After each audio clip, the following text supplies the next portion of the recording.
Now it's party time, maybe for you in a few hours because you'll be visiting your family for Thanksgiving. But we're back with our personal TV family. Our radio talk show host Michael Reagan, a former legislative aide to Senator John Kerry, John Dukakis. Michael Reagan, first to you. This guy has a liberal voting record, did President-elect Barack Obama, but there's no indication that he is going to govern from the left. He has put together a staff that is really in the middle. Do you buy that?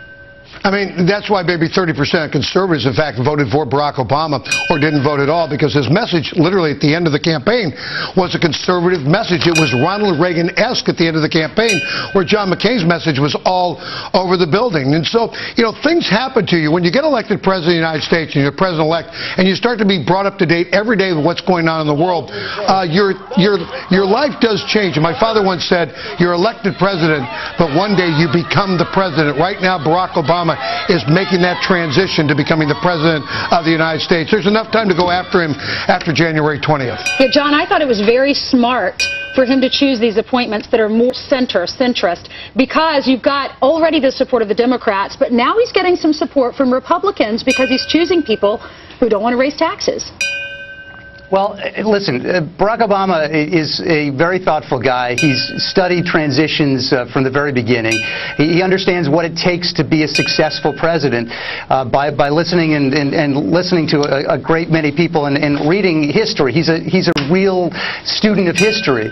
And he recognizes that these are extraordinary times. He needs great people. And it really is a post-partisan time as well. This is a guy who's been sold short by many people. He's a guy who really wants to be a successful president for all Americans, and that means it's going to be with people of varying and different philosophies. Yeah, and as we go through this bailout, we realize we really can't wait till January 30th to find out what he's going to do. And Michael, if from the outside perspective, it seems as though both administrations are working together. They're even timing their press conferences together. Hank Paulson meets in the morning.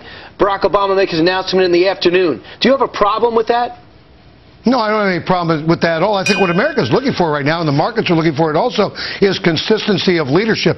I think we've lacked leadership out of Washington, D.C. for a long period of time, and right now there is that consistency. Now, we may disagree with the political bent of it, but the reality of it is we need consistency. We need leadership in Washington, D.C. If Washington panics, the markets panic, and you and I lose our savings. We're tired of losing our savings. Yep. John Dukakis, you have a problem with Secretary Gates staying on for at least a year? I don't know that I'm the biggest fan of Secretary Gates, but at this point, very willing to believe that the president-elect knows what he's doing. I want to give him a shot at that. I think there is something to be said for consistency during a very difficult period.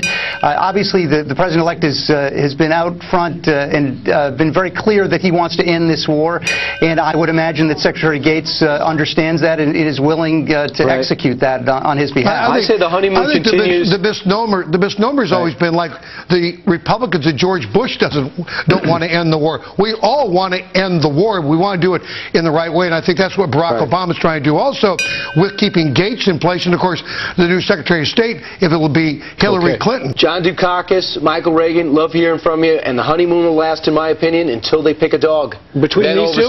No, not between Dukakis and Reagan? They will not have to raise a dog in the run. I'm talking about the first family. I see.